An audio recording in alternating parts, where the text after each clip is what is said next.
Buenos días a todos y a todas. Muchísimas gracias por venir. Me llamo Paco González, soy psiquiatra ahora mismo y de forma provisional. Estoy de subdirector del Comisionado de Salud Mental del Ministerio de Sanidad. Agradecer a Mente y Sociedad el que pueda estar aquí, pueda estar contando un poquito cuál es nuestra función y que nos den ese espacio, aparte de los alcaldes, y que yo creo que este es un espacio donde todos y todas podemos intentar construir modelos y asistenciales mucho más eficientes para el cuidado de las personas que sufren. Entonces, agradecer la invitación y encantado también de estar aquí. Me toca ahí una ponencia más o menos larga, yo esperaba que no fuera tan larga. Lamento el tostonazo de esto y espero que poder brindar y también ideas y preguntas y abrir debate, que esa sería la idea de poder construir esta idea. Contar brevemente que muchas veces esto se desconoce y toca, ¿no?, cuál es la función un poco del Ministerio, en este caso del comisionado recién creado. El Ministerio de Sanidad tiene esta misión de ordenar la profesión sanitaria y la organización del sistema sanitario, dar cohesión al sistema, pero no tiene las competencias asistenciales que recaen sobre las comunidades autónomas. No es un Estado para nada federal, como sabéis, España, pero sí desde el Estado de las autonomías esto está regulado y las asistencias desde las transferencias recaen en las comunidades autónomas. Entonces, se necesita una labor de muchísima colaboración entre todas las administraciones, como antes comentaban los alcaldes, y entonces dentro de este modelo que tratamos de impulsar, más social y comunitario, creo que estaríamos encantados de que esto se pudiera producir con mejor articulación entre las asociaciones, la propia comunidad y hasta el propio ministerio, que tiene esta labor también de ordenación, normativa y de cohesión del propio sistema. Aparte de esto, tenemos una serie de pequeñitos fondos que lo veremos para hacer una serie de planes en salud mental, como un poco la idea sería como basados en unas ciertas buenas prácticas, como pasa por Europa, y que estas comunidades autónomas pudieran nosotros poder ayudar con estos planes, que es un porcentaje bastante pequeño de lo que es el presupuesto de cualquier comunidad en salud mental, pero que tratan de impulsar, dar cohesión, porque el desarrollo en las diferentes comunidades autónomas del país es desigual. Hay comunidades que han avanzado mucho en ciertas cosas y no en otras, y otras que están más detenidas en el tiempo. Dentro de esto, entonces, se creó el Comisionado de Salud Mental hace un par de años. Trata de dar cuenta de la importancia que para el Ministerio tiene este tema de la salud mental después de la pandemia, sobre todo, aunque los problemas con la red ya vienen de antes. Yo vengo de la actividad clínica, a la que he dedicado la mayor parte de mi vida profesional y a la que echo mucho de menos, tengo que decir. Pasa, María, gracias. Nosotros partimos de una estrategia de salud mental del Sistema Nacional de Salud que viene del periodo 22 y 26, ahora tendremos que evaluarla. Las comunidades autónomas tienen sus propias estrategias y sus propios planes, pero estos son los que dependen de nosotros, del propio Sistema Nacional de Salud. De esta estrategia penden estos planes. Hubo un plan del 22 al 24 y ahora un plan que es el primero, como que hemos hecho nosotros, del 25 al 27. Estos planes tienen esas líneas de acción, se aprueban con todas las comunidades autónomas, se aprueban luego en el interterritorial, donde están todos los consejeros, y de alguna manera luego viene esa financiación, donde parte de estos fondos pueden ir a diferentes acciones de las propias comunidades autónomas. La idea es que nosotros, como Ministerio, de alguna manera discutimos con las comunidades y aceptamos en qué determinados proyectos y qué no determinados proyectos podríamos intentar financiar y tienen que estar, evidentemente, dentro de estos planes. Quería empezar un poco, este sería uno de los temas, pero hay muchísimos. Lo comentaban también los alcaldes, tenemos que enfrentar a un montón de retos la salud mental ahora mismo, y entonces, el barómetro, que es una encuesta que hace el INE, el Ministerio de Sanidad del año 24, del año pasado, aparecía que el 20,6% de los entrevistados en esta encuesta refiere a haber tenido la necesidad de consultar a un profesional sanitario en los últimos 12 meses por un problema de salud mental, por un malestar psicológico o emocional. El 52% de estos ha sido atendido principalmente en la sanidad pública, un 11% un seguro médico privado y un 30% con un profesional privado.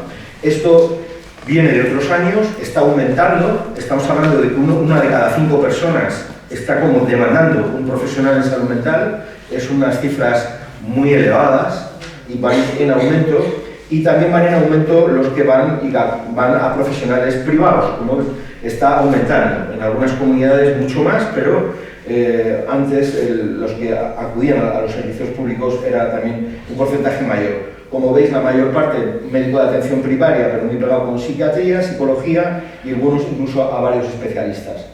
Esto no es lo único, pero quería poner esto para que entendáis que la demanda está creciendo de una manera exponencial en todo el mundo, sobre todo en Europa, y que tenemos que hacer frente a esta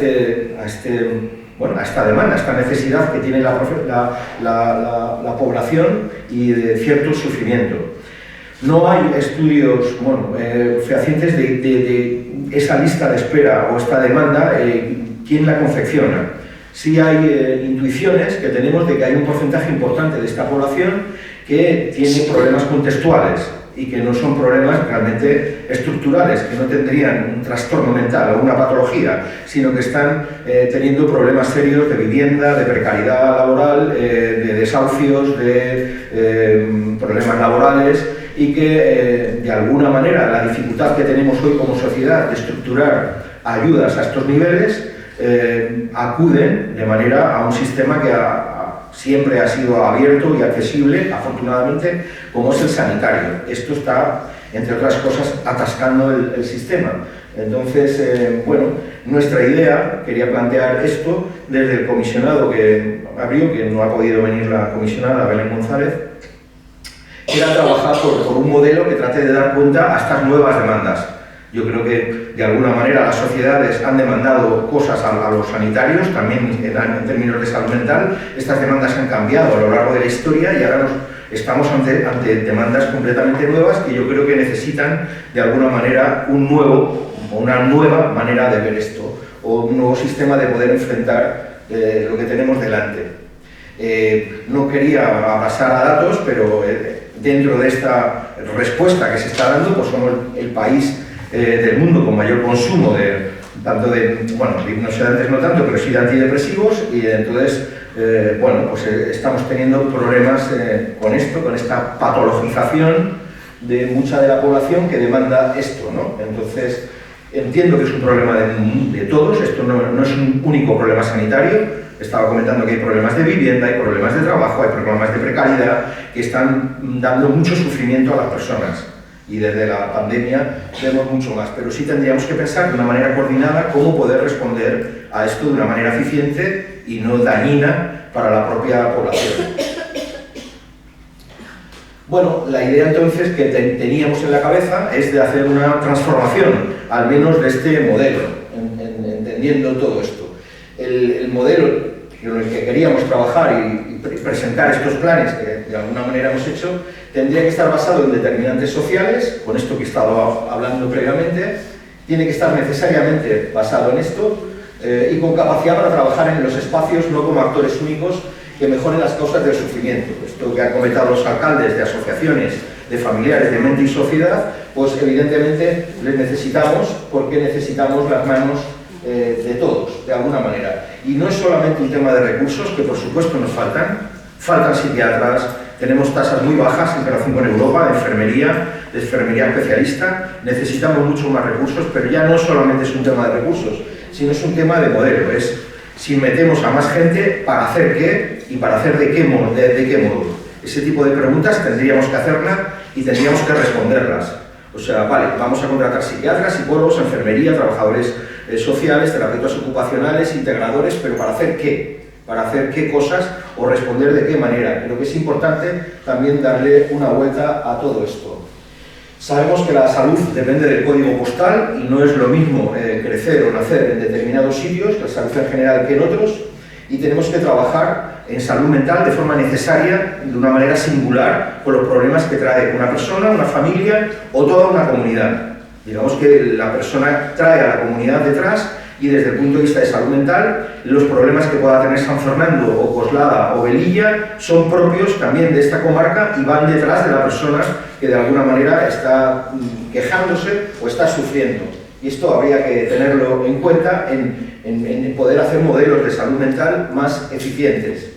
Habría que trabajar con equipos multitransdisciplinares, los tenemos, pero tendríamos que avanzar en ese modelo más transdisciplinar, más democrático, más dialogantes y con una participación activa de los usuarios, de las asociaciones y de los expertos por experiencia.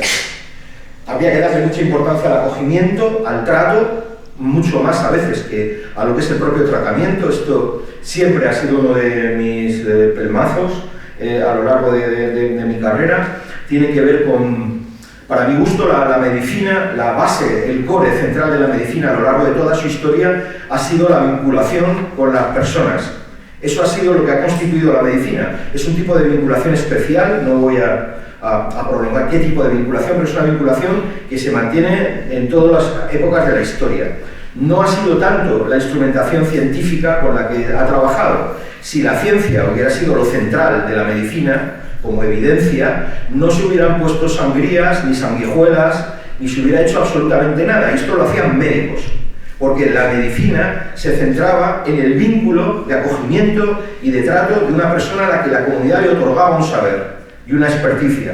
Entonces, ahora esto, desde hace ya bastante tiempo, parece que entra en total decadencia. Lo que importa es la tecnología, no tanto la persona, no tanto esa vinculación. Y lo que pide todo el mundo es ese tipo de tecnologías. Entonces, sin entrar en el otro extremo, que me parecería completamente absurdo, de no utilizar las tecnologías y las evidencias para trabajar, creo que por otro lado se nos ha olvidado el trato y la vinculación como elemento central de lo que es. Entonces, el acogimiento y el trato, y mucho más en salud mental, a mí me parece que es absolutamente fundamental y tendría que ser lo que centrase todo nuestro trabajo. Entonces, habría que intentar buscar este modelo que se ha llamado, no es nuevo, ni lo estamos descubriendo nosotros, pero que habría que volver a él, de modelo comunitario, de entrar en todos los espacios, entrar en los domicilios, ir a las calles, no como actores únicos, pero sí como actores que forman parte de esto, de las batas a las botas, y a trabajarlo ahí, y salir de esto. Y evidentemente queríamos también pensar en un modelo centrado en derechos humanos y que se puedan alinear con la Convención de las Personas con Discapacidad, que nos obliga, y que vamos ya con retraso. Se firmó en el 2008 y vamos con cierto retraso, tanto normativo como del uso. Entonces hay que alinear toda la normativa de derechos humanos a la Convención. Entonces, bueno, pasa.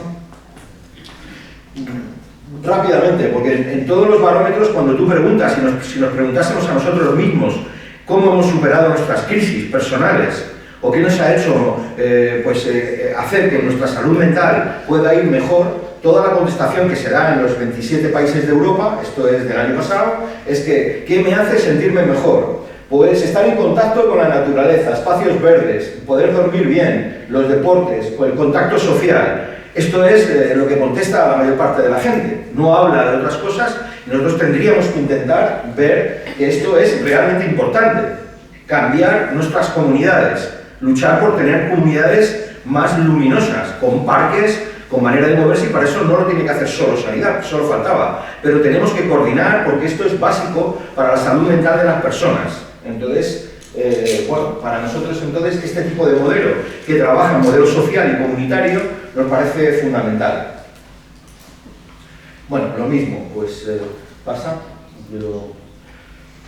se trata de construir, intentar ayudar a construir entre muchos y entre muchas un distrito o un barrio más luminoso, más saludable, donde podamos estar conectados, donde podamos estar acompañados en esos sufrimientos y tratar de resolver juntos problemas que no solamente va a poder resolver sanidad. Podría poner montones de ejemplos. Y evidentemente este modelo basado en derechos humanos, que decíamos, dentro de estos modelos de los últimos del psicosocial y de derechos humanos, pues tenemos que asegurar el pleno disfrute e igualdad de todos los derechos y promover el respeto a la dignidad inherente. Esto nos obliga al Estado, a todos los ministerios y a toda la sociedad. Y tenemos que hacer cumplir todo esto en todos los espacios sociales, sea el colegio, implementar políticas, eso va con nosotros, para aumentar y sensibilizar estas conciencias. y tratar a las personas que sufren no como objetos o como productos, sino como personas. Esto pasa en miles de campos, no quería... pero, por ejemplo, en multitud de veces pedimos indicadores a nuestros trabajadores. La mayor parte de indicadores que pedimos son indicadores de proceso, son indicadores que nos importan a los que gestionamos esto. Cuántos nuevos, cuántas sucesivas, pero no pedimos indicadores de calidad de las personas. Realmente lo que hacemos vale para algo, a las personas les está ayudando a vivir mejor, son más libres, están menos alienados, están llevando un proyecto personal. Esto parece que estos son indicadores que se han ido abandonando para pasar a si vemos muchos nuevos, pocos, y tenemos muchos más seguimientos. Entonces, bueno, este tipo de pensar en este tipo de modelos es incluir este tipo de indicadores. Entonces, entre otras cosas, esto era un ejemplo nada más. Entonces, nosotros tendríamos que pensar en este modelo basado en derechos humanos como qué hacer con la normativa. Tendríamos que, bueno, regular, entre otras cosas, el 763, adecuarnos al convenio de las personas con discapacidad, que insisto que nos obliga por ley el propio Estado, trabajar por una planificación anticipada de decisiones, por los consentimientos informados, para el apoyo, para la información y la defensa de los derechos de las personas que sufren, de los pacientes, intentar hacer programas de desinstitucionalización, de que las personas puedan vivir en sus domicilios, en sus distritos, en el proyecto que ellos quieran, de la mejor manera posible, establecer un sistema de vigilancia en salud mental, no solamente ya de prevalencias, por supuesto, o de datos de consumo, o de las tasas de suicidio, pero sí también, por ejemplo, de contenciones, de involuntariedades en los ingresos. Necesitaríamos poder vigilar esto cuando haya un acontecimiento que podría ser centinela de que estás de repente pues sujetando a una persona, se tendrían que ver entonces cómo se está llevando esto y hacer un sistema de vigilancia, porque es una cosa muy grave, o sea, para los derechos de cualquier persona que yo pues eso me sujeten o me impidan ir a donde yo quiera ir. Hacer formación, evidentemente, en Quality Rights, que esto ya la OMS ya lo pone desde hace mucho tiempo, formación hacia los usuarios en sus derechos, o a profesionales de la justicia, fuerzas del orden, emergencia, medios de comunicación, para hacer cumplir todo esto y evaluar. Os decía de indicadores, pues no solamente pensar en indicadores de proceso, sino en calidad de vida, en estándares de calidad, en derechos humanos para todas las redes de salud, y mesas de calidad en todas estas áreas que garanticen o que puedan evaluar y garantizar este acompañamiento. Pasa. Bueno, ¿cómo incorporar este modelo comunitario? Esto, insisto, que ya está más que descrito, pero bueno, nuestra idea es ayudar a que las comunidades puedan presentar acciones a este nivel y estos planes, y desde luego incorporar este tipo de trabajo más, que os decía, más comunitario, más basado en determinantes, en derechos y más pegados al distrito. ¿Sí? A nivel individual, pues empezar a trabajar con formulaciones, no solamente con diagnósticos. El diagnóstico, cuando estamos hablando de sufrimientos, sobre todo en población general, muy ligada a los contextos, patologizan y estorban mucho. Otra cosa ya es para la patología, entre comillas, más grave, pero desde luego para los malestares es un problema muy complicado. Habría que formular a todas las personas, solo faltaba, pero evidentemente en esta demanda tendríamos que pensar de dónde viene el sufrimiento y cómo pensar ayudar a la persona. No todo sufrimiento tiene que ver con un trastorno mental ni debe ser tratado, incluso a veces el tratamiento a estas personas, que incluso puede ser dañino. Entonces, pensar en psicofarmacologías basadas en el fármaco, más que pensar en psicofarmacologías basadas en enfermedad, el cuidado con esta historia que a veces nos divide mucho a la profesión, con si curamos o podemos acompañar.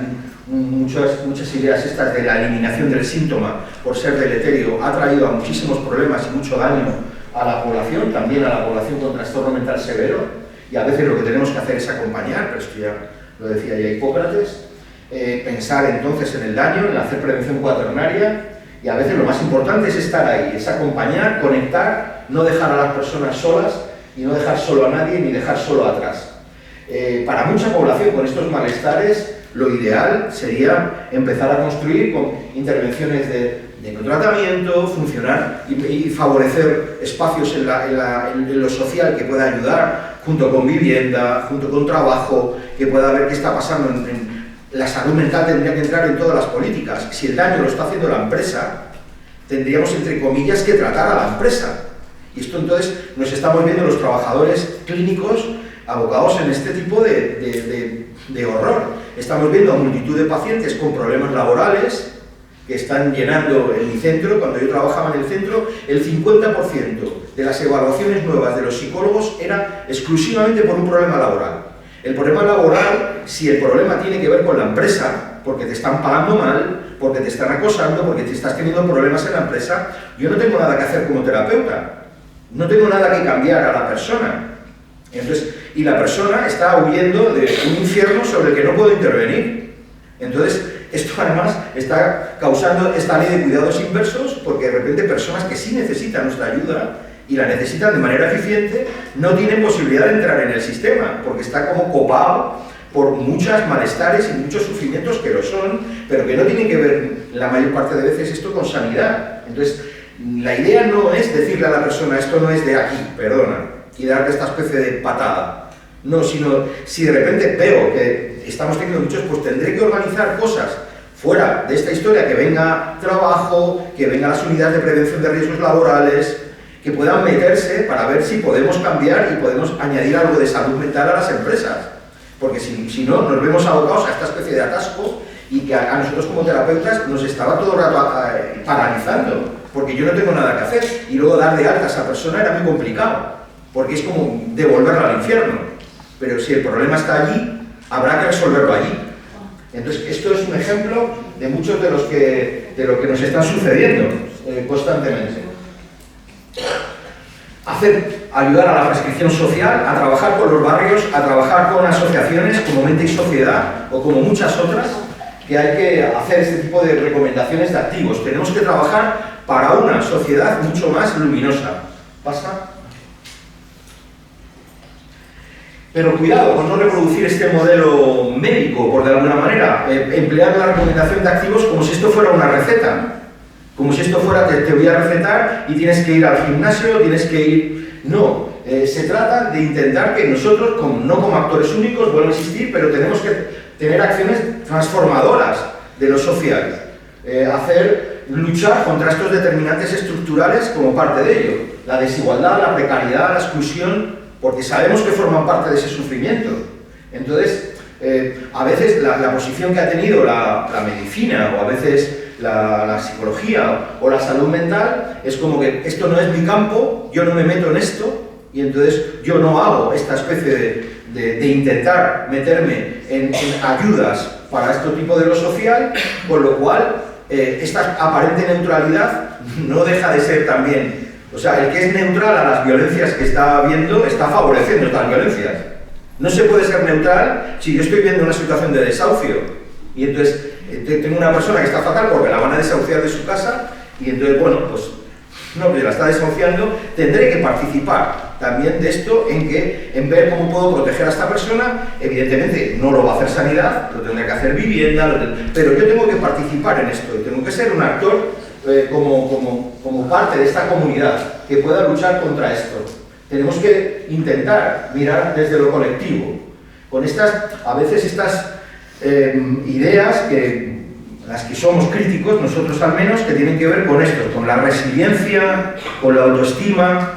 Me decían muchos pacientes de esto: oye, mira, dame recursos, deja ya de pedirme ser resiliente. O sea, ya está bien de esta idea de culpabilización individual, de que yo me tengo que adaptar a lo que sea. Me tengo que adaptar a cualquier tipo de empresa, a cualquier tipo de familia. Entonces, dame recursos, porque con recursos es más fácil y uno podrá hacerlo algo mejor. Es verdad que yo como ministerio tengo esa obligación ahora mismo, pero esa sería la idea, de poder ayudar a esto. Bueno, hacer una participación real de la comunidad en todos los proyectos y favorecer esto, la cohesión social, esta justicia comunitaria y la calidad de vida. Bueno, a nivel grupal sería lo mismo, no quiero extenderme, y a nivel comunitario lo mismo. Esta sería la idea de este modelo: conectar con vida comunitaria, vincularse, identificar, afrontar juntos, en realidad necesitamos muchas más manos. O sea, estamos viendo que los sanitarios no tenemos manos para ayudar a todos los problemas que tenemos. Entonces, como es un sistema muy bien montado y muy accesible, pero nos vemos completamente, no podemos, necesitamos al resto de la comunidad, y con esta idea además de ayudarnos a quitar esta responsabilidad que muchas veces tenemos los clínicos, como pensar que la responsabilidad sobre la salud mental de esa persona recae en mí como psiquiatra, o recae en Marina o Jordi. Entonces, no, esto es un problema que es de todos. Es un problema de la propia persona, de su familia, es un problema de todos. Entonces, yo voy a ayudar pero esto es un problema que nos compete. Entonces, tener más pensiones, tener una posibilidad de tener proyectos laborales más potentes, estar más conectado, sabemos que esto va bien para la salud mental, es fundamental. Entonces, necesito esa conexión. Vamos. Bueno, hacer participación no es cosa de locos, es cosa de todos. Entonces, esto no es un tema solo de nosotros. Luego lo veréis para lo que intentamos. ¿Qué pasa? Ya lo estaba ahí comentando. Se pueden hacer entonces muchas alternativas y tenemos proyectos que podemos financiar. Y luego, pues muchos ejemplos. Pues para las crisis y para poder ayudar, y que yo desde la guardia no tengo los problemas que he tenido durante 30 años de verme abocado a muy pocas alternativas cuando una persona estaba con un altísimo sufrimiento de crisis. Si yo pudiese contar, estando en la guardia, con hospitalizaciones domiciliarias, casas de crisis, con modelos como el de Trieste, Soteria, Drayton Park, basados en trauma, equipos asertivos comunitarios, familias de acogida, apoyo, programas de cuidadoras, comunidades terapéuticas. Si yo puedo contar con un montón de posibilidades que se adaptan a las necesidades, a las demandas del usuario, me va a resultar más fácil hacer esa guardia. Entonces, claro, si yo de repente tengo pacientes que, mira, no quiero ingresar, no puedo, no quiero, pues bueno, pues si tengo posibilidades de hacer una hospitalización domiciliaria, de poder ir a una casa de crisis. O sea, nosotros somos los que nos tenemos que adaptar a las necesidades y a la demanda de la sociedad, no al revés. Entonces, porque al final nos metemos con calzador y estamos rompiendo derechos. Muchas veces porque no todas las personas tienen las mismas necesidades ni necesitan lo mismo. Eso no significa acabar con los hospitales, ni muchísimo menos, pero es crear muchísimos más recursos para poder pensar esto, pensar que estos son problemas de la red. Si yo de repente tengo una persona que está fatal y que ha llegado a la urgencia, poder pensar qué ha pasado en la red para que esta persona haya estado un mes empeorando sin que hayamos podido hacer nada. Tendríamos que pensar esto. Es como que de repente no pensamos en qué ha pasado con la red para que una persona durante un mes o dos, porque nuestros usuarios, los pacientes, no se suelen poner en 10 minutos mal. Entonces, algo ha sucedido y poder pensar desde ahí y para poder mejorar la red. En general, contar con pisos, con apoyos, sin apoyos, con pisos compartidos, mini residencias, y evidentemente no hay pisos. El problema de la vivienda en Madrid es gigantesco y en Madrid se ha hecho un esfuerzo potente. Hay muchos de estos recursos, pero habrá que seguir tirando por ahí. Conseguir mini residencias, programas de empleo, programas de apoyo a la vivienda, grupos de apoyo mutuo, clubes sociales, porque todas estas alternativas dan salud mental. Y esto es lo que sabemos. Cuanto más de esto, menos necesidad de medicación y menos crisis. Eso está absolutamente demostrado. Bueno, y todo esto, con este tipo de modelo en la cabeza, intentamos hacer los planes. Esto es lo más pesado, entonces no quería tampoco esto, son el plan que construimos, que hicimos con todas las comunidades, los comités técnicos que pasan por esto y que se pudo aprobar. Con tal y como está la política, el poder aprobar un plan entre todos es un auténtico triunfo. Entonces se puede llegar a consensos. Y hemos llegado a consensos con las comunidades y en el interterritorial, lo cual a mí me llena de alegría. Ha sido complicado, pero se puede. Vale, os decía que se creó el comisionado hace un par de años, tiene un rango muy alto dentro del ministerio. Y ahí está. Y como veis, ya en el BOE ya salió como una oficina técnica del comisionado sobre la transición de modelo en salud mental. Ya se tituló así en el BOE cuando salió. O sea que forma parte de una idea de que tenemos como no solamente que meter más recursos, que por supuesto, sino en un sentido o con un modelo determinado. Esta es la idea de hacer que ya también aparece en el BOE, necesitamos un pacto de Estado. Esto es una labor nuestra. Entonces, pero tendremos que intentar hacer un pacto de Estado para la salud mental, porque como os comentaba, la salud mental esto no va solo de lo sanitario. Necesitamos que se meta justicia, interior, transportes, educación para infancia y adolescencia, vivienda, trabajo, porque muchísimos de estos ministerios tienen esas competencias que nos pueden ayudar a elaborar todos estos programas en los que creemos que se puede ayudar a la salud mental de las personas. Entonces necesitamos entender que la salud mental debe entrar en todos esos espacios, se deben construir. Entonces cuando comentaba a todos los niveles, el alcalde, que se estaba haciendo este observatorio de prevención del suicidio con un montón de organismos, a mí esto me parece una maravilla, porque es lo que hay que hacer, porque ya luego lo veremos con el plan de suicidio, pero esto es fundamental. Estamos en ello. No es tan fácil, pero bueno, estamos en ello. Pasa. Dentro de eso entonces sería el plan, no pasa. Voy a contarlo, no voy a contar el rollo porque tiene muchísimas líneas de acción y sería muy tedioso. Tiene estas líneas generales, como veis, que tienen que ver con esto del modelo que os he tratado de contar.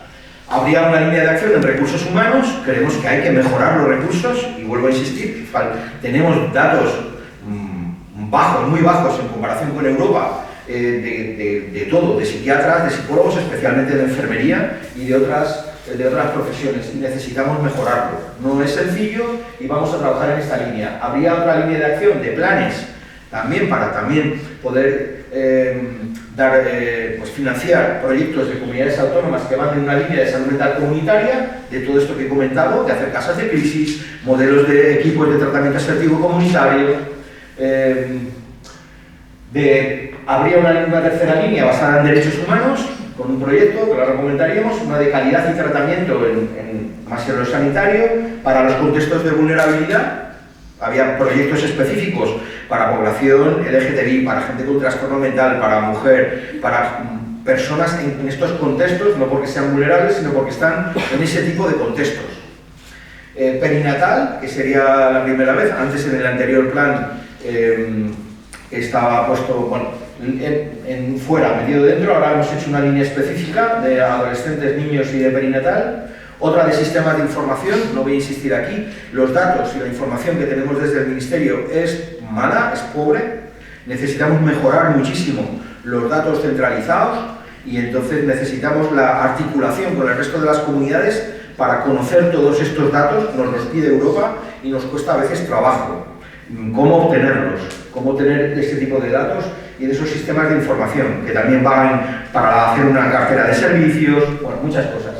Y una línea también específica con este problema que decíamos y que es más amplia, que tiene que ver con la relación entre trabajo y salud mental y tratar de incorporar también a las empresas en estas dinámicas y en este modelo. ¿Pasa? Vale, ya pasa. Este proyecto de calidad y de derechos tiene un montón de vías en las que estamos trabajando. ¿Pasa? Una es la normativa que se estaba comentando, que estamos haciendo cosas hemos presentado con derechos sociales un proyecto de ley 121 sobre la regulación de las personas con discapacidad, que es bastante ambicioso. Ahora se tendrá que discutir en el Parlamento y vamos a ver a dónde va, pero ya se aprobó en el Consejo de Ministros y bueno, pues nosotros hemos participado junto con derechos sociales y esto influye mucho en las personas con trastorno mental grave porque va destinada a las personas con discapacidad psicosocial y que regula desde a veces los internamientos, las contenciones, la dependencia y está basado en estos derechos humanos y en la Convención de las Personas con Discapacidad. Tenemos líneas de acción para informar en derechos a los pacientes, sobre todo también de la planificación anticipada de decisiones que aparezca en la historia clínica. ¿Sí? Mesas de diálogo social con otros ministerios, que decíamos que era muy importante, y esto que les decía antes. ¿Sigue? Perdona, el 763 y el 121. Pasa. La Convención de Personas, siempre he basado esto, sí. La formación, que os comentaba, va a todos estos fondos, de estos planes, para las comunidades, van 39 millones de euros, es el presupuesto que va al plan de acción de salud mental, y 18 al de suicidio, al año. Entonces tenemos este presupuesto. Sí. La formación sanitaria especializada, que hay que trabajarla, Quality Rights, un poco todas nuestras líneas de trabajo. Un proyecto de desinstitucionalización,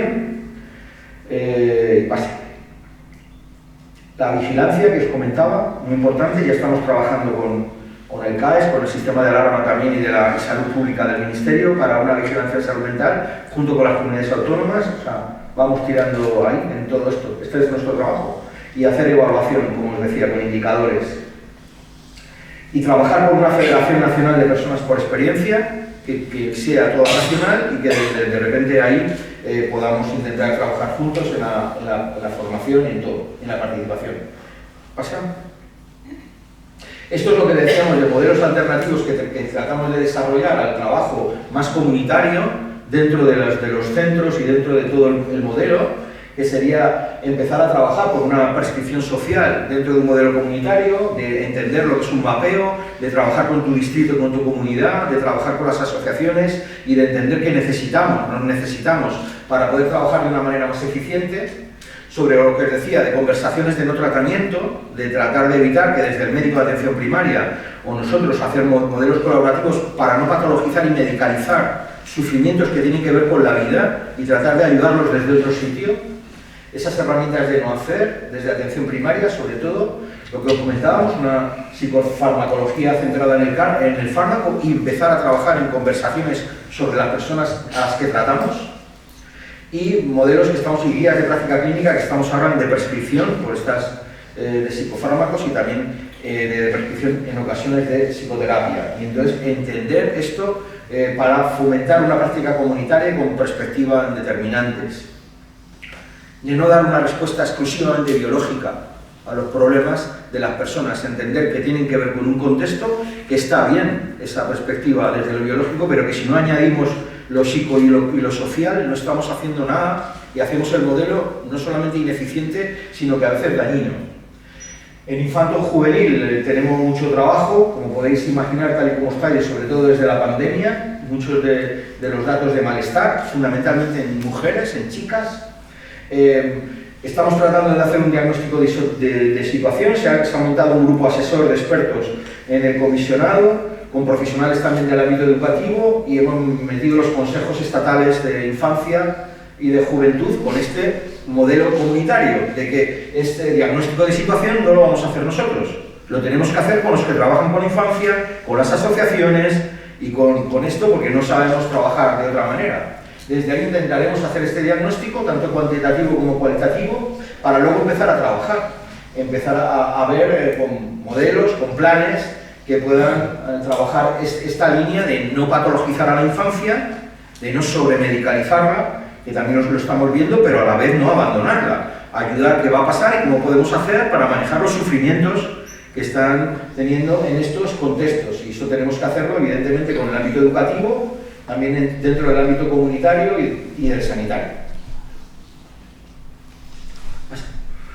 En lo de trabajo, ya os lo comentaba, ya hemos hecho la hoja de ruta, está escrito el acuerdo interministerial con trabajo y el INST, el Ministerio del Instituto Nacional de Seguridad Social, intentar esa guía para profesionales, un sistema de vigilancia de problemas laborales que aparecen en salud mental, pero eso está todo pendiente, pero eso es lo que intentamos, hasta llegar esto a la inclusión de los trastornos mentales como enfermedades profesionales, como ya indicó la Organización Internacional del Trabajo hace 20 años. Para poder medir esto, porque no tenemos esa medida. Quiero decir, cuando una persona llega a los centros de salud mental por un problema laboral, es una enfermedad común.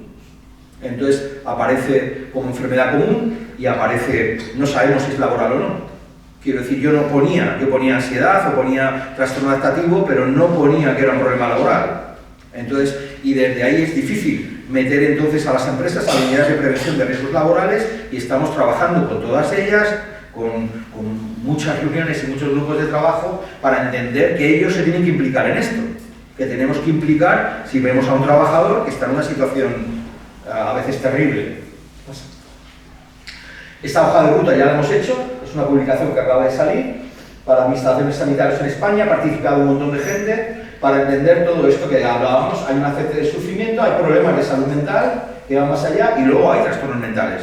Y esto no solamente indica, sino la recuperación en el trabajo, los proyectos de inserción laboral, el cómo de repente personas con trastornos mentales graves también pueden tener estos mismos problemas de precariedad y de acoso o de dificultades laborales, que también habría que ver y poder manejarlo, y junto con poder mantener proyectos laborales que son importantísimos para la recuperación de las personas. O sea que todo este tema del trabajo, como veis, es muy amplio y estamos en ello, para hacer un modelo continuo y que intente favorecer a todos y a todas. ¿Sí? Os pongo ejemplos concretos de lo que hemos podido intentar pues, financiar a través de las comunidades para personas con trastorno mental grave. Es un resumen, porque se han financiado muchísimos programas de formación o programas de mejora de las instalaciones. Yo no voy a ir con detalle, pero por ejemplo hay un modelo en Andalucía de Safe Work para las unidades de agudos, para basarse en Quality Rights y en derechos humanos. Es un modelo que trata de disminuir muchísimo las contenciones y eso pues, lo hemos financiado. La unidad abierta de Alcalá pues, está siendo financiada también ahora mismo para el Ministerio. En Galicia hay un programa de contenciones cero también que lo estamos financiando. Hay también técnico con garantía para derechos con discapacidad psicosocial en Extremadura, en Canarias, y hay una formación también a los profesionales para trabajar en una unidad de puertas abiertas en Igesa, en Ceuta y Melilla. Esto es un ejemplo en esta línea, y esto lo financia el Ministerio. Dentro de la red comunitaria que os decía, estamos financiando equipos de tratamiento asertivo comunitario. Pues en Murcia, por ejemplo, con diferentes programas, o algunos otros también en La Rioja. La hospitalización a domicilio, esta que os decía, como alternativa en el Severo Ochoa de Madrid. En Fuerteventura, otro programa de atención ETAC, que también lo estamos financiando. O los servicios de apoyo a la vida autónoma, este programa en Murcia, que se llama Sabay, que también está teniendo financiación por nuestra parte. Más ejemplos, pues dentro de apoyo a mutuo, pues hay muchos proyectos que lanzan las comunidades autónomas y nosotros lo estamos financiando en Asturias, en Canarias, sobre planificación anticipada de decisiones o los proyectos de hacer grupos de apoyo mutua financiados también desde lo sanitario en Asturias. También en Castilla-La Mancha, con esta mentoring, o la contratación de PIRS en recursos de rehabilitación y de toda la red de Cataluña, que esa también estamos intentando verlo. No es fácil. La financiación Cataluña lo tiene relativamente algo mejor porque como tiene un modelo todo concertado, pues es la empresa la que trabaja a través de diferentes contratos que encuentran ahí, pero sí que es más fácil para Cataluña hacer la contratación de expertos por experiencia y estamos ayudando a esa financiación ahí en Cataluña. En los temas de recuperación y inserción laboral, pues en Aragón, esa recuperación, pues también hay varios programas para la recuperación y la inserción laboral de personas con trastorno mental grave y lo estamos también financiando, o incluir una perspectiva de género en una unidad de rehabilitación en Castilla-La Mancha. Son ejemplos. Esto ha sido este año, porque nosotros venimos financiando proyectos desde el 2022, pero si me ponía con esto es que era, bueno, excesivamente exhaustivo y un rollo. Estos son un poco de los de este año. En otros sería la reinserción en la comunidad para personas con trastorno mental grave que tengan problemas judiciales. Esto lo estamos también financiando en Murcia.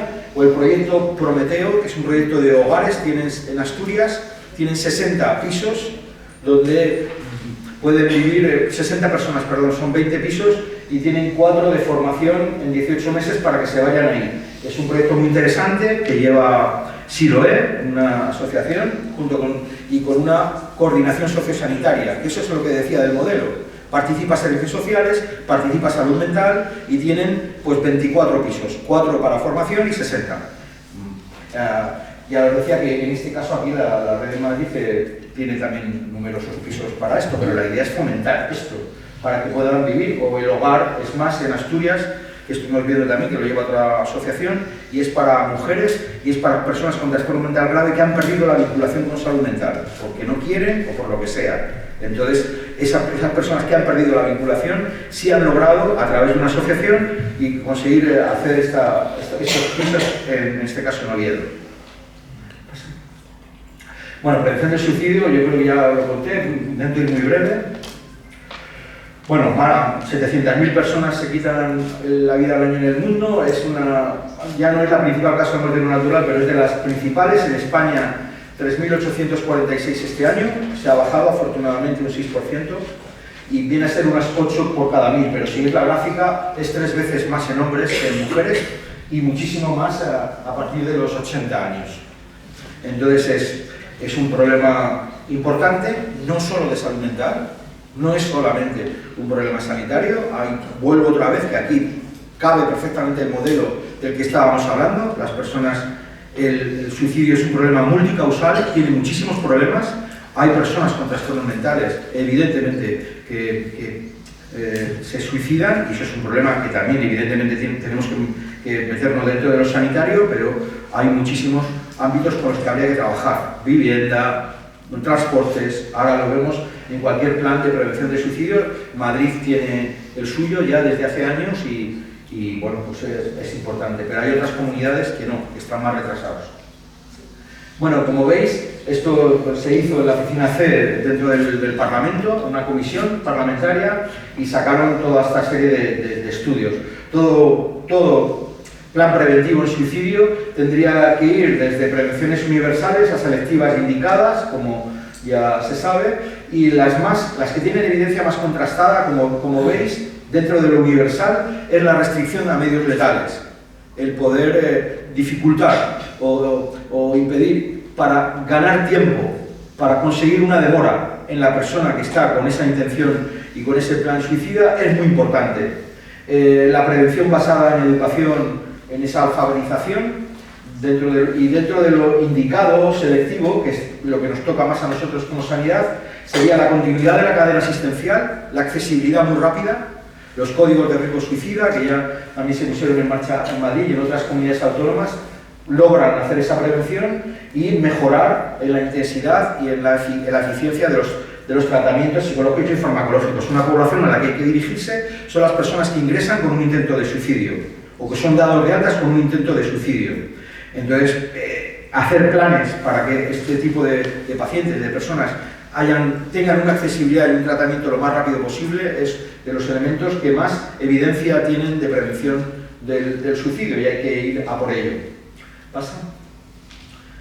Bueno, hay unas cuantas barreras que tienen que ver con esto, en muchos de las redes, desde el propio estigma a la falta de desarrollo de la vigilancia, a la baja seguimiento, o a veces dificultades en el seguimiento, el no tener un código, el no acompañar a la gente en esos momentos, como decía, la falta de continuidad asistencial suele ser unos malos datos para esta historia de prevención. ¿Pasa?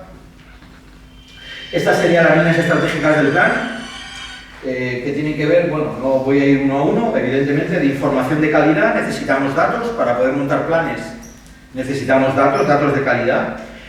Sensibilización, campañas, todo lo que sea para bajar el estigma y para dar ayuda. La prevención para situaciones de vulnerabilidad, para esos contextos. Ahora vemos en todas las políticas, como hacemos en salud mental, el abordaje sanitario y el enfoque integral. ¿Pasa? Bueno, como os decía, el suicidio es la punta del iceberg de mucho sufrimiento que tiene que ver con muchas cosas y necesitamos entenderlo. Comentaba el alcalde al principio de este observatorio para la prevención del suicidio, que tenemos que montar también en el ministerio, con otros ministerios. Hay que intentar montar este observatorio, que lo tenemos en el plan de acción, y para este sistema de vigilancia que también ya estamos montando con las comunidades autónomas. No solamente para los suicidios consumados y para que aumenten, por ejemplo, las autopsias, para saber qué ha pasado, sino también para los intentos. La sensibilización, pues aparte de las campañas que hemos hecho para el 024, que es un teléfono abierto para que las personas de 24 horas anónimo puedan llamar en todo el estado, pues hacemos campañas para el 024, pero también hemos montado un grupo con referentes de todos los periódicos de las comunidades autónomas y de cadenas de televisión apuntadas, y sacamos este mismo año, en abril, una guía rápida y un decálogo de cómo informar de forma adecuada con el tema de suicidio. Los medios de comunicación en general con salud mental, pero también con suicidio, son bastante mejorables. Los titulares, las noticias que dan, no están en consonancia con lo que hay que hacer y con lo que viene toda la reglamentación. Y en el tema del suicidio es especialmente también grave. añadiendo culpa, pues tipo 6.000 personas tienen que esperar en la estación de Atocha porque había una persona cruzando las vías del tren, añadiendo culpa en relación a esto, o haciendo heroicidades de los bomberos porque han tenido que rescatar cuando es su trabajo. Entonces, hay muchos déficits con esto. Nos reunimos con este grupo de trabajo, con periodistas, y sacamos este decálogo y esta guía rápida de cómo hacerlo. Hemos hecho también un correo electrónico donde desde cualquier medio editorial pueden llamarnos si hay dudas, y ponemos en contacto a estos referentes en información de las cadenas y de los periódicos para cómo tienen que dar. Pues no poner los métodos, no ensalzar a la idea del bombero, no dramatizar la situación, entender que es una persona que debe estar en un momento de altísimo sufrimiento. Las familias muchas veces se enteran a través de la noticia en la radio, que es terrorífico, ese tipo de cosas, y entonces es también una manera de cuidar la posvención. Entonces, bueno, esto lo hemos sacado de una BIL, está accesible a cualquiera. ¿Pasa? Bueno, en la prevención anterior, perdona. Como veis, esta sería la prevención en situaciones de vulnerabilidad, donde está la discapacidad psicosocial, pero también está la posvención. Es un grupo especialmente dañado que hemos tenido, al menos muchas veces, abandonado por completo. Las familias, los amigos, las personas, y sabemos que es un grupo de vulnerabilidad para que aparezcan ideas o intentos de suicidio. Hacer grupos de posvención, hacer grupos, no tienen, insisto, que verse en un espacio terapéutico, pero sí es importante poder desarrollarlos y ayudarles a que se monten. Entonces, en personas mayores, como veis lo de hombres, hay que trabajar también el tema de la masculinidad aquí y trabajarla de manera potente, porque el índice de suicidio a partir de los 80 años es un disparate, en hombres es una pasada. Y entonces hay que trabajar esto. Hay campañas en Estados Unidos muy potentes, en Australia, que van dirigidas a hombres mayores, directamente para fomentar grupos y para trabajar sobre la soledad no deseada. ¿Se pasa? Bueno, este es un proyecto que hemos financiado ahí en Galicia para trabajo sobre soledad no deseada y colectivo de personas mayores. Y esto que os decíamos es lo mismo. La prevención del suicidio tiene que estar en todas las políticas, porque habría que conocer los puntos críticos. Quiero decir, en San Fernando deberíais saber en qué lugares se suicidan más las personas, en qué tipo de puentes, en qué tipo... Esto se llama hot spots y es una de las cosas más eficaces para prevención universal, porque lo que se hace es hacer voluntarios. Bueno, luego la comunidad se reúne para ver qué hacemos con esto, qué tipo de carteles, poner, oye, escucha antes de que lo hagas, piénsatelo, llama al 024 y colocar, y entonces localizar los hot spots de lo que está pasando aquí en San Fernando o en Coslada, y poder hacer planes para ayudar en esto. Estos puntos críticos de la localización son muy importantes y necesitamos de lo local. Este sí es una responsabilidad claramente local, pero nosotros podemos ayudarla y estar con ellos. La coordinación, el bienestar, los entornos laborales que decíamos, y al intentar alejar los medios letales. Estamos trabajando con Interior para la nueva ley que quieren sacar para obtención de armas, y vamos a intentar desarrollarla. Entonces, a ese nivel, y para poder... Una de las cosas que intentaron funcionar en Estados Unidos con la dificultad que es este país era alejar los cartuchos y las balas de donde están, de donde ellos tienen las armas, en vez de tenerlas cargadas. Pues hay estudios en algunos estados que ya eso, o sea, que tú tengas que pensar algo y hacer esa demora puede funcionar en la prevención. Entonces, esto, como por ejemplo nosotros construimos, me refiero al Ministerio y empresas, el metro de Chile, que tiene colocadas estos metacrilatos, como pasa, para que de repente, porque habían localizado en Santiago el hotspot de que la gente se tiraba al metro. Eso es terrible para la persona, evidentemente, que lo hace, para la familia, pero también para los conductores. Los conductores de metro aquí tienen unos relatos o de cercanías espectaculares a lo largo de su vida. Es un horror, podéis imaginaros. Entonces, bueno, tratar de trabajar sobre esto es una medida de prevención eficaz, eficiente, y eso tiene que definirla también los vecinos y lo local. O sea, no se trata de que de repente en Guecho, ahora lo veremos, que tenían definido el hotspot, que tenía que ver con unos acantilados donde se tiraba la gente, que haya que poner como red e impedir que la gente vayamos a visitar un sitio maravilloso como son los acantilados de Getxo, pero lo que han hecho es, han ido a una asociación de voluntarios allí, la asociación de voluntarios está una serie de horas y tienen unas series de avisos colocados a pie de los acantilados. Escucha, te podemos ayudar, esto. Y esto, bueno, pues a mí me parece que es una cosa muy comunitaria y muy interesante de cómo se trabaja a este nivel. ¿Pasa? Bueno, esto es lo que decíamos, ¿pasa? Esto es lo que decíamos de Getxo. Y han conseguido bajar, desde luego, esta tasa.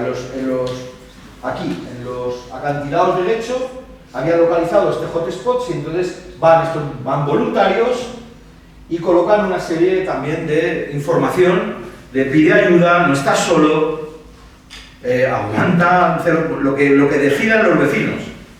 En euskera, lo que decidan, solo faltaba. Entonces, pero para esto hay que reunir a los vecinos, tiene que ser la alcaldía, van también desde el responsable de la prevención de suicidio de salud mental, también para allí. Entonces, este es lo que os decía, que es un trabajo comunitario y a mí me parece, no sé, muy interesante. Sí. Bueno, escuelas promotoras, que es como también estamos tratando de dar formación para pediatras y para profesores en atención primaria, para la prevención del suicidio infantil y a adolescentes. Y el abordaje sanitario, lo comentaba, no quería insistir, desde las buenas prácticas generales que comentaba a programas comunitarios de mejora en el sistema de urgencias, desde la mejora física, de que puedan mejorar los espacios en la urgencia, hasta poder pensar en esto que hablábamos, en alternativas, en que no haya una sola respuesta a esa situación de la crisis, sino poder contar con equipos de calle, hospitalización domiciliaria, casas de crisis, que puedan ayudar incluso y mejorar las guardias. Y el código de riesgo de suicidio, que es fundamental sobre todo para esto, para las personas que van a la urgencia con una idea o con una ideación clara o con una planificación o con un intento y tras los ingresos. Esta es una población clave y esta es una población que sí nos corresponde entre comillas a nosotros, que hay que hacer planes específicos muy intensos para hacer prevención. Bueno, esto es en Canarias. Podría poner muchos ejemplos, porque en esto hay comunidades autónomas que ya llevan tiempo trabajando y áreas enteras. Esto lo ha montado La Rioja, que es un edificio entero que se llama Conecta Suic, donde hacen desde grupos, voluntariado, asociaciones, hasta, hasta tratamiento intensivo para algunos de los casos que no van a salud mental, y hacen también grupos de posvención. Esto también está financiado por los fondos del Ministerio en La Rioja. Y estamos modificando, actualizando la guía de práctica clínica de prevención de suicidio, que ya era antigua, y estamos ahora mismo mejorándola, actualizándola, y que viene un poco cómo manejar y qué recomendaciones. El enfoque integral, que pasa por esto que decíamos, de promover la participación de supervivientes y de sobrevivientes en todo esto. La línea telefónica del 024, estamos haciendo convenios con las comunidades que están montando ya teléfonos específicos de red asistencial, que decir, nosotros no podemos hacer asistencia, luego el 024 no puede hacer terapia, no podemos pedir una cita, no podemos, es un teléfono abierto y de apoyo. La idea es que si una comunidad autónoma monta un teléfono de lo sanitario, que pueda tener un psiquiatra, un psicólogo, que pueda tener acceso a su historia clínica, estamos firmando convenios para que del 024 puedan derivarlo, si quiere, el usuario, pues en este caso a Cataluña, en este caso vamos a empezar con La Rioja, con el País Vasco. Entonces, si de repente la persona quiere y necesita esto por poder acceder a la historia, y que de repente una persona, desde una urgencia, desde donde sea, o desde la casa, en una especie de guardia, pues pueda contestar esto, acceder al historial, darle cita, meterle en el código suicida o lo que sea.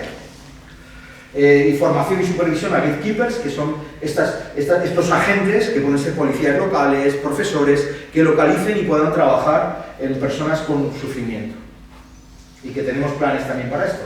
El 024, como veis, tiene un montón de llamadas, aproximadamente unas 600 diarias, es un número muy alto, está en aumento, tenemos aproximadamente más de 350.000 llamadas, un porcentaje son de llamadas de alto riesgo, o sea que son diarias, ahora lo veis, también tiene chat propio y esto está financiado por el Ministerio. Pasa. Las llamadas de alto riesgo, de medio alto hasta alto y tentativa, como veis, cubren aproximadamente casi un 40 y tantos % de alguna llamada. Casi todos son gente joven, como veis, esto es una cosa que pensamos, nos está faltando una población muy importante que es la de hombres mayores.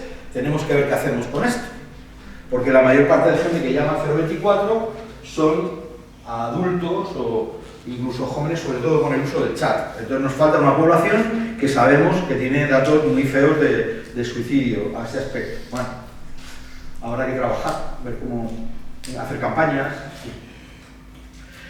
Bueno, y las líneas de especial priorización, lo estábamos comentando en el plan de prevención, ¿no? La accesibilidad rápida dentro de lo clínico y el seguimiento intensivo, que esto es lo que habría que hacer, que ya se hace en muchas áreas.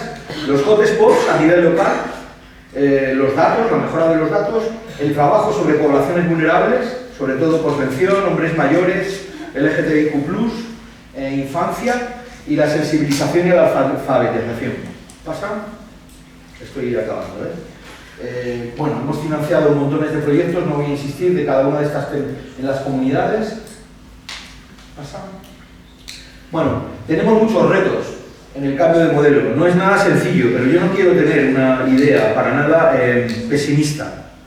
Os decía que de repente yo ahora mismo, que llevo 2 años en este mundo de lo político y que de repente es como que está súper polarizado, que ya veis la gresca que hay. Bueno, se puede llegar a consensos cuando nos sentamos técnicos a trabajar. Hemos podido firmar todos estos tipos de planes y se puede intentar. No es fácil, evidentemente, hacer todo este cambio, involucrar a toda la sociedad, porque tenemos muchas fuerzas que colisionan aquí. Entonces, es verdad que vamos a una sociedad cada vez más individualista, más de producto, más neoliberal, que además nos solicita esta misma sociedad un especialista. No quiere muchas veces esto y te pide la propia pastilla en este tipo de modelo que lo ha cogido la propia sociedad.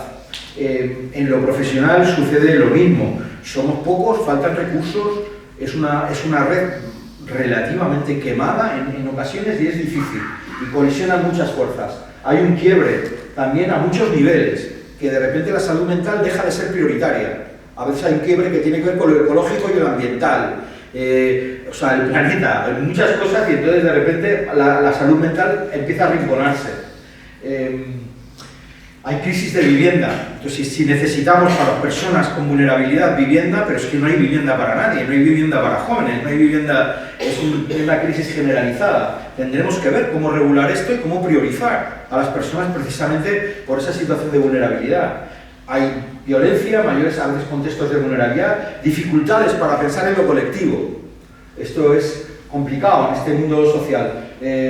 Hay modelos sanitarios con el deterioro, a veces desde hace décadas, de este modelo público y con una red a veces de mirada extraordinariamente médica y muy saturada. Y hay problemas en la formación, sobre todo a veces de psiquiatras y de psicólogos, con este tipo de ideas de seguir, pues yo qué sé, la carrera, esto de la salud mental, de psiquiatría se da por diagnósticos. Lo comunitario, esto nadie te lo da. Esto de que hablaba al principio de la importancia del vínculo y de cómo construir vínculos de esto, o de hablar de derechos, o hablar de recuperación o de rehabilitación, es muy raro. Se habla con una metáfora muy médica que va, estos son los síntomas de la depresión, este es el tratamiento, diagnóstico diferencial, y entonces se pega a esto, entendiendo la dificultad que tiene esto en salud mental, porque, claro, la formación va a lo general, pero nuestro trabajo clínico es singular. Yo estoy hablando de Tomás, de María, de Mariano, que más allá no dudo para nada, yo trabajo con él, de la depresión que pueda tener, vive en una determinada familia, en un determinado barrio. Aquí he paseado y he visto las grietas y la construcción de todo el horror que está. ¿Pensáis que esto no influye en la gente? ¿No influye en el malestar? Viva quien viva ahí. Entonces, bueno, esto, claro que hay que pensar en ello y a veces es muy complicado, cuando lo que te han enseñado desde el principio es una mirada muy individual, metida en el contexto y me olvido de lo que hay detrás de todo. Entonces, bueno, pues son retos, pero yo creo que hay que ser optimista. Voy acabando. ¿Pasa? La esperanza es el modelo, y el optimismo y el acompañamiento en un modelo de optimismo es fundamental. Y eso tenemos que transmitirlo. Y esto pasa desde lo más micro a lo más macro. Todos los datos indican que las personas pueden recuperarse y tienen esa posibilidad. Y se pueden recuperar derechos, autonomía, vida social y bienestar. Decía Chloe Manes que la psicoterapia y la terapeuta es el arte de encontrar el ángel de la esperanza en medio del terror, la desesperación y la locura. Tenemos que tener esta visión. Esto pasa hasta en educación. Un profesor optimista va a tener mejores resultados que uno que es un desastre, tiene una clase horrible, eso no va bien. Entonces, esto es muy importante. Lo peor es perder interés o confianza en la posibilidad de mejora. Acompañar y apoyar el deseo de este cambio. Y si no existe, porque la persona no quiere cambiar, hay que intentar crear oportunidades para que surja. Tener paciencia y esperar. Y crear un espacio lo suficientemente luminoso para que aparezca ese deseo. Y ya decía Franco Rotelli, uno de los maestros que nos han enseñado más, que curar es preocuparse por cambiar el aquí y el ahora de la vida de un paciente, acompañar en el sufrimiento y mejorar la vida de la persona, y que él mismo pueda volver a la comunidad de la que nunca debió salir. Este sería nuestro esfuerzo y nuestra idea. Y nada más, perdón por el latazo, mi gusto ha sido muy largo, pero nada, muchas gracias.